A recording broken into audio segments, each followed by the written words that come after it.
Bonjour chers auditeurs de l'ODJ Média, notre chroniqueur de l'ODJ, Aït Belassen Mohamed, partage son avis et sa réflexion, dans un article qu'il a intitulé « L'accréditation des établissements des soins au Maroc, un processus en cours », qu'on écoutera ensemble dans ce podcast.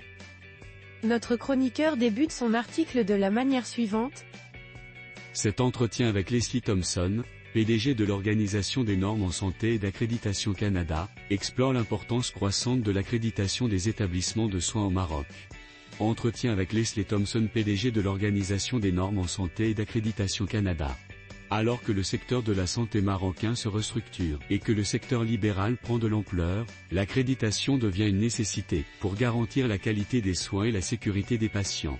L'interview aborde les différents modèles d'accréditation, leurs avantages, les étapes du processus et la volonté du Maroc de s'engager dans cette démarche. Il faut rappeler que les principaux modèles d'accréditation des établissements de soins dans le monde comprennent l'accréditation canadienne, le modèle américain, Joint Commission internationale, l'accréditation européenne, l'accréditation australienne, et le modèle britannique, Accreditation for International Hospital. Pour mieux comprendre ce processus d'accréditation des établissements de soins, l'ODJ Médecine et Santé s'est entretenu avec l'une des représentantes des systèmes d'accréditation des établissements de santé dans le monde, Madame Leslie Thompson, PDG de l'Organisation des normes en santé et d'accréditation Canada. Monsieur Anouar Cherkaoui commence son entretien de la manière suivante. Dr Anouar Cherkaoui, on parle dans le monde entier de l'obligation de l'accréditation des établissements de soins, de quoi s'agit-il exactement ? Leslie Thompson, chaque modèle a ses propres normes et critères d'évaluation, mais tous visent à garantir la qualité et la sécurité des soins de santé. Certains modèles sont plus axés sur les aspects cliniques, tandis que d'autres mettent davantage l'accent sur la gestion des risques et la gouvernance. Les avantages d'un établissement de soins appliquant les critères d'accréditation, notamment canadienne, sont multiples. Tout d'abord, cela garantit un standard élevé de qualité des soins et des services offerts aux patients, assurant leur sécurité et leur bien-être. L'accréditation favorise également l'amélioration continue des pratiques et des processus, permettant à l'établissement de rester à la pointe des avancées médicales et technologiques. Dr Anouar Cherkaoui, vous avez eu plusieurs contacts avec des responsables de la santé au Maroc ?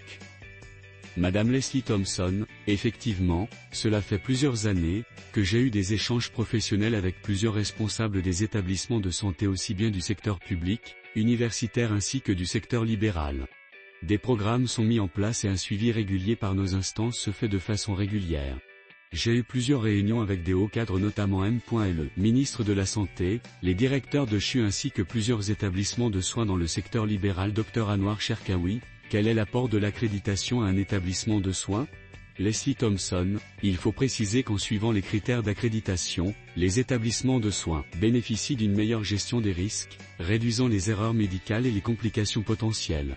Cela renforce la confiance des patients, des familles et de la communauté dans l'établissement, ce qui peut conduire à une augmentation de la fréquentation et à une meilleure réputation. De plus, l'accréditation facilite l'harmonisation des pratiques cliniques et administratives, ce qui peut simplifier les processus de collaboration interprofessionnelle et améliorer la coordination des soins. Cela peut également faciliter l'accès à des financements supplémentaires et à des partenariats avec d'autres institutions de santé. Sur le plan professionnel, l'accréditation encourage le développement des compétences du personnel, en mettant l'accent sur la formation continue et le perfectionnement professionnel. Cela peut conduire à une plus grande satisfaction au travail et à une rétention accrue du personnel qualifié. Dr Anouar Cherkaoui, j'imagine que l'accréditation d'un établissement de soins est un long processus qui comprend plusieurs étapes.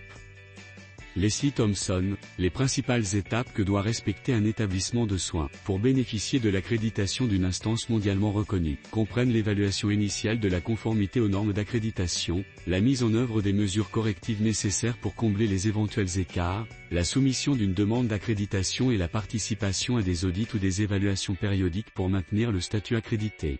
Ces étapes nécessitent souvent une planification minutieuse, une mobilisation des ressources et une collaboration entre les différentes parties prenantes de l'établissement de soins. Une fois accrédité, l'établissement doit continuer à respecter les normes et à démontrer son engagement envers l'amélioration continue pour conserver son statut accrédité. Monsieur Anouar Cherkaoui a conclu son entretien avec cette question cruciale. Dr Anouar Cherkaoui, est-ce que la structure mentale de la santé au Maroc est prête pour l'adoption des exigences d'un système d'accréditation ? Leslie Thompson. Lors de mes différents entretiens avec des responsables de santé au Maroc, j'ai senti une adhésion complète manifestée par tous les acteurs de la santé au Maroc, des secteurs publics, universitaires et libéral, pour se lancer dans ce processus d'accréditation, hautement bénéfique. Rédigé par Aït Belassen Mohamed. Merci d'avoir écouté ce podcast de l'ODJ Media. N'hésitez surtout pas à nous suivre sur nos réseaux sociaux, Instagram, Facebook, TikTok, LinkedIn et Twitter. Alors, on se dit au prochain podcast de nos chroniqueurs de l'ODJ, et à très bientôt.